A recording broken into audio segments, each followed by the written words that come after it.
किसी के बाल सिल्की हैं तो वो सिल्की से परेशान है, किसी के बाल कर्ली हैं तो वो कर्ली से परेशान है, कोई स्ट्रेट चाहता है, अलग अलग सबके रिक्वायरमेंट है। Hello everyone and welcome to Upasana की दुनिया। कैसे हो आप सब? उम्मीद करती हूँ सब बहुत अच्छे हैं, सबकी लाइफ बहुत ज़्यादा अमेजिंग चल रही है। बाल यार किसको पसंद नहीं है। मैंने भी धीरे धीरे बढ़ाना शुरू किया है, यहाँ से स्टार्ट किया था, फिर इतना इतना इतना, और आज भगवान की दया से इनकी ग्रोथ इतनी हो गई है। जब आप पुरानी वीडियोस देखते होंगे तो आपको भी समझ आता होगा कि इनकी ग्रोथ कितनी ज़्यादा है और मेरे हेयर बहुत ही ज़्यादा सिल्की हैं। मैंने आज तक भी कभी कैरेटिन, स्मूथनिंग ही बोलते हैं यार, मतलब मुझे पता नहीं उसको क्या बोलते हैं, तो आप लोग मैनेज कर लेना। और कोई भी कलर या किसी भी तरह के ट्रीटमेंट नहीं लिए हैं। सिर्फ इनका हेल्दी होने का एक राज है, दैट इज़ होम रेमेडीज़। तो आज मैं आपको हेयर फॉल को रोकने की, बालों को सिल्की बनाने की, बालों को लंबा करने की बेस्ट 3 रेमेडीज बताने वाली हूँ जो आपके लिए बहुत अच्छा काम करेंगी। सबसे पहले, अगर आप अपने बालों को बहुत ज़्यादा लंबा करना चाहते हो, क्योंकि कई बार क्या होता है, ऐसे लोग होते हैं जिनके ना सालों साल निकल जाते हैं पर उनके बाल लंबे नहीं होते, उसकी ग्रोथ नहीं बढ़ पाती। तो वहाँ पे क्या करें? आपके जो आपके फॉलिकल डेड हो गए, आपको उसको रिपेयर करना है, जिंदा करना है। तो आप मार्केट में जाएंगे तो आपको जो है भृंगराज नाम का एक पाउडर मिलेगा, बहुत ईजिली अवेलेबल होता है। भृंगराज एक प्लांट है। आप उस पाउडर को लेके आइए और आधा आधा चम्मच सुबह शाम खाली पेट लेना है आपको 1 महीने तक, गुनगुने पानी से। जो बालों की ग्रोथ रुकी है वो उसे दोबारा से रिपेयर करेगा। कैसे? भृंगराज में दीपन पाचन यानी आपके डाइजेस्टिव फायर को बूस्ट करेगा, यानी आपका लिवर तो एक्टिव हो गया। जो भी आप खाना खाओगे उसकी एब्जॉर्प्शन बढ़ना स्टार्ट होगी। एब्जॉर्प्शन बढ़ेगी तो आपकी बॉडी में कैल्शियम, विटामिन, पोटाशियम, मैग्नीशियम, जो जितनी रिक्वायर्ड मात्रा में चाहिए वो मिलेगा, यानी न्यूट्रिशनल डेफिशिएंसी कवर हो गई। ऑटोमेटिकली बालों को जो उनका खाना था वो मिल गया तो वो रीग्रो होना स्टार्ट हो जाएंगे ऑटोमेटिकली। दूसरी चीज, हिबिस्कस, जिसका मैंने हमेशा वर्णन किया। अब तो वर्षा ऋतु चल रही है, वर्षा ऋतु में तो हिबिस्कस मतलब पेड़ इतने बड़े भरे से पाए जाते हैं। अब आपको क्या करना है, हिबिस्कस के फूल लेने हैं और पत्ते लेने हैं। उसे आप ड्राई करके भी प्रिजर्व कर सकते हैं इन फ्यूचर, अगर आपके काम आए। अभी आपको क्या करना है, क्योंकि वर्षा ऋतु है, बहुत सारे पत्ते, फूल ईजिली अवेलेबल हैं। आप 1 कटोरी उसका पेस्ट बना के रख लीजिए। उस पेस्ट को क्या करना है, आपने 1 लीटर फ्रेश काले तिल का तेल लेना है, एक लोहे की कढ़ाई में उसे गर्म करना है। जब वो बॉईल होने लग जाए कम आंच पे, उसमें जो मिक्सचर आपने बनाया उसे ऐड कर लीजिए और धीरे धीरे करके ना उसे आप रोस्ट करिए अच्छे से।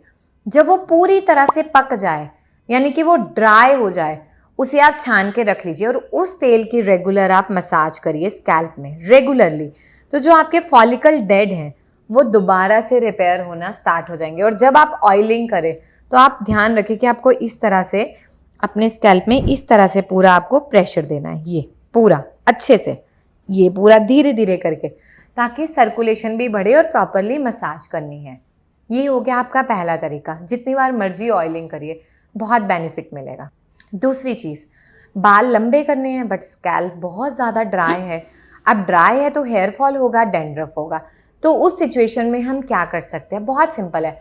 आपने क्या करना है, रेडी वाले के पास जाइए। जो सड़े गले केले हैं, बिल्कुल सड़ चुके हैं, पोटाशियम तो बहुत हाई है उनमें, सड़े केलों को आप ले आइए। 2-3 केले, आधी कटोरी दही में 3-4 केले, 2 केले, जितना भी साइज के अकॉर्डिंगली, मतलब आधी कटोरी मिक्सचर होना चाहिए, आधी कटोरी दही, उसमें अच्छे से उसको जो है पीस के मिक्स कर लीजिए।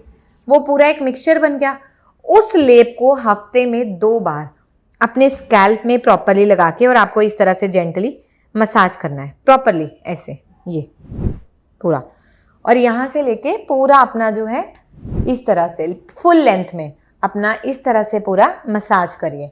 ये क्या करेगा, ड्राइनेस को भी खत्म करेगा और नेचुरल कैराटिन ट्रीटमेंट भी आपको प्रोवाइड कर देगा, और जो स्मूथनिंग होती है उसे भी बिल्कुल काम करेगा। तो आपके बाल सिल्की होंगे, ड्राइनेस खत्म हो जाएगी और बहुत ज़्यादा शाइन आना स्टार्ट हो जाएगी। जो एक फ्रिजी हेयर होते हैं वो धीरे धीरे करके सेटल होना शुरू हो जाएंगे। ये हो गए आपके 2 वे। अब थर्ड वे कौन सा है? थर्ड वे है आपकी डाइट, क्योंकि जब तक डाइट इंप्रूव नहीं होगी, भृंगराज तो मैंने बताया वो एक सप्लीमेंट का काम करेगा, लेकिन अब आपको घर पे क्या करना है, घर पे आपको ऐड करनी है पंपकिन सीड्स एंड तिल, दोनों चीज़ें। आधा चम्मच पंपकिन सीड और आधा चम्मच तिल रेगुलरली आपको 1 महीने तक चबाकर खाना है, ऊपर से आप गुनगुना पानी पी लीजिए अगर आप पीना चाहते हैं। ये आपके बालों को स्ट्रेंथ देगा और धीरे धीरे करके आपके बाल मरे हुए से ज़िंदा होना शुरू हो जाएंगे। कई बार हम देखते हैं यार हमारे ना यहाँ पे बहुत ज़्यादा स्प्लिट एंड्स होना शुरू हो जाते हैं, 2-3 मुँहे बाल होना शुरू हो जाते हैं। तो ऐसी कंडीशन में हम क्या करें?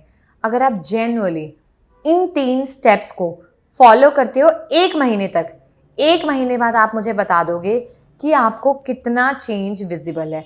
मुझे ना थोड़ी थोड़ी देर में ऐसे करना पड़ रहा है आज बालों को। रीज़न, मैंने हेयर वॉश किए हैं और मेरे बालों का वैसे भी कलर ब्राउन है थोड़ा सा, तो ये इतने ज़्यादा सिल्की हैं। थोड़ी देर में ऐसे करी हूँ, थोड़ी देर में यहाँ आ रहे हैं। सिर्फ एक रीज़न है, ये नहीं कि शैम्पू इसको सिल्की करता है, नहीं, जो आपकी रूटीन है वो इसे सिल्की करती है। जेनेटिक इफेक्ट भी होता है, इन्वायरमेंटल फैक्टर भी होता है, क्योंकि मैं अभी दिल्ली में रहती हूँ, स्टिल ये इतने ज़्यादा सिल्की मुझे मतलब फिर भी कम लगते हैं। लेकिन अगर मैं हिमाचल जाके 1 वीक फिर से उसी रूटीन में आ जाऊँ तो ये और ज़्यादा सिल्की होते हैं, और ज़्यादा शाइनी होते हैं, धूप में शाइन करते हैं, लगता है कि जिंदा दिल है। मतलब हम इंसान तो जिंदा दिल है, बालों का जिंदा दिल होना भी ज़रूरी है। तो ये 3 स्टेप आप फॉलो करिए। अब जिन भी लोगों का हेयर फॉल बहुत ज़्यादा क्रॉनिक है, आप अपना vitamin B12 and D check करवाइए। जिनका वो स्टेबल है, आप अपना हीमोग्लोबिन और फेरेटिन चेक करवाइए, क्योंकि ये चारों फैक्टर्स स्टेबल होना बहुत ज़रूरी है। जब तक ये नॉर्मल नहीं होंगे, आपका हेयर फॉल कभी भी लाइफ में स्टॉप नहीं होगा। आप कितने भी इवियन के कैप्सूल खा लेना, कितनी भी ट्रीटमेंट करवा लेना, कुछ भी कर लेना, इस टाइम बरसात में क्या होता है, हम ऐसे बालों को करते हैं ना, तो पूरे हेयर्स ऐसे आते हैं लोगों के, वो कहते हैं गुच्छे उतरे। ये देखिए मैं भी पूरी तेज तेज कर रही हूँ। हेयर फॉल होता है नो डाउट, अगर हम हेयर वॉश करते हैं, बट बहुत मिनिमल। अगर हम लोगों के कंपैरेटिव देखें तो ना के बराबर है। तो वो इन्हीं चीज़ों की वजह से, क्योंकि हमारे vitamin D, B12, ferritin, haemoglobin सब स्टेबल है। तो आपको अपने टेस्ट ज़रूर करवाने हैं और इन चीज़ों को फॉलो करना है। अब आप लोगों का काम है कमेंट्स में ये बताना कि आप अगली वीडियो किस टॉपिक पे चाहते हैं, कौन सी ऐसी बीमारी है जिसके बारे में आप बात करना चाहते हैं, जिसके बारे में आप जानकारी चाहते हैं। मैं अगला टॉपिक वही लेके आऊँगी। आप लोगों ने उपासना की दुनिया को बहुत सारा प्यार दिया है, आगे भी देते रहें। अगर आप हमसे कंसल्ट करना चाहते हैं, अगर आप विज़िट करना चाहते हैं, तो मेरी डॉक्टर्स की टीम हर टाइम अवेलेबल है। अगर आप चाहेंगे कि मैं मिलूँ, वो पॉसिबल नहीं है, क्योंकि मेरे इस टाइम पे कैंपेन्स चल रहे हैं, मैं बाहर अवेलेबल हूँ। मेरा काम रिसर्च करना है और रिसर्च करके मैंने वो दवाइयाँ बना के रखी हैं। मेरी टीम आपको वही चीज़ों के बारे में गाइड करती है। अगर आप ऑनलाइन कंसल्टेशन चाहते हैं तो आपको 2 से 3 दिन इंतज़ार करना होगा। जब आप मैसेज ड्रॉप करेंगे या आप कॉल करेंगे, 24 से 48 घंटे में हमारे एंड से आपको कॉल बैक जाता है या मैसेज पे रिप्लाई आता है। तो आप लोग सब्र रखिए, क्योंकि अच्छी चीज़ों के लिए थोड़ा वक्त लगता है और हमारी हमेशा ये कोशिश होती है कि पेशेंट को सेटिस्फेक्शन ज़रूर मिले।